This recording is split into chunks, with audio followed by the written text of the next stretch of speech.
श्रीमद भगवद्गीता अध्याय 1 मराठीमध्ये अर्जुन विषाद योग. परिचय. श्रीमद भगवद्गीतेचा पहिला अध्याय अर्जुन विषाद योग या नावाने ओळखला जातो. या अध्यायात कुरुक्षेत्राच्या रणांगणावरती दोन्ही सैन्य उभे ठाकले आहेत.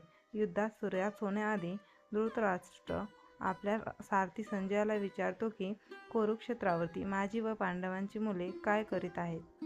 संजय दृष्टीशक्तीने दूरदृष्टीने संपूर्ण प्रसंग पाहतो व सांगू लागतो.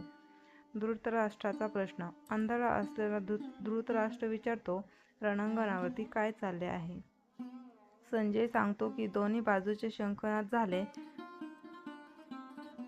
भीष्म पितामहांनी जोरात शंख फुंकला.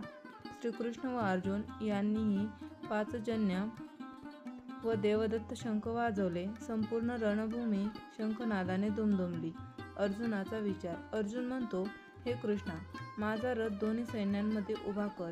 मला पाहायचंय की कोण युद्धासाठी उभे ठाकले आहेत. कृष्णाने रथ उभा केला आणि अर्जुनाने आप्तेष्ट गुरुजन, काका, आजोबा, बंधू बांधव, मित्र सर्वजण रणांगणात उभे पाहिले.